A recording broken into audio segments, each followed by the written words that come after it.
Je pense que je suis le genre de CEO qui essaye de ne pas être un patron, plutôt qu'une sorte de coach qui essaye de faire en sorte que tout ce qu'il y a de bien chez nos employés se révèle.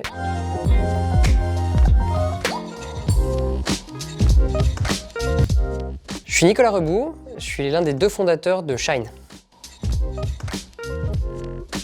Shine, c'est le compte pro des indépendants et des petites entreprises, à la fois le plus simple, le plus adapté à leurs besoins, et en même temps un copilote administratif qui les aide à soulager leur charge administrative et travailler l'esprit libre. La dernière annonce qu'on ait faite, c'est un partenariat avec SumUp. C'est des terminaux de paiement et ça permet à nos utilisateurs d'accepter les cartes de crédit de leurs clients. Avec ce partenariat, on a l'offre la plus avantageuse du marché et avec un partenaire très réputé, et donc les gens sont contents de pouvoir le faire. C'est probablement la communauté qu'on a construite autour du produit. On a une communauté qui est très engagée, notamment sur les réseaux sociaux. C'est très agréable de voir qu'on a réussi à créer cette espèce de réseau de solidarité. C'était un de nos grands objectifs en créant Shine, de faire en sorte que les indépendants ne se sentent pas seuls face à la montagne de charges qui est devant eux. Quand on a créé Shine, on était très attaché au fait de faire une version mobile uniquement, parce qu'on était persuadé que c'était le meilleur moyen de répondre aux besoins des gens. Et donc on a mis ça en ligne et ça a du succès, mais plus de 40% de nos utilisateurs nous demandent une version desktop, donc une version sur ordinateur de notre produit également. Et donc ça, c'était clairement une conviction très forte qu'on avait, qu'on a défendue pendant très longtemps et sur laquelle on va devoir revenir. Et donc dans les semaines qui viennent, on va sortir une version desktop.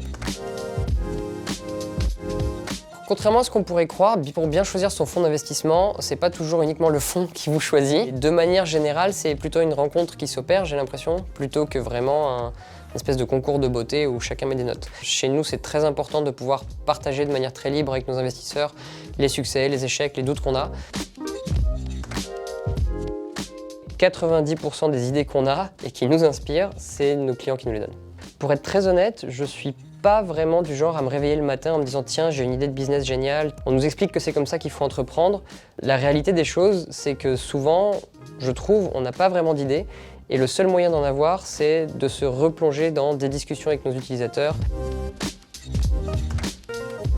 La première, c'est qu'on est des banquiers en t-shirt. Et ça, croyez-moi, dans les banques traditionnelles, c'est pas encore très fréquent. La deuxième, c'est qu'on incite nos employés à travailler ailleurs.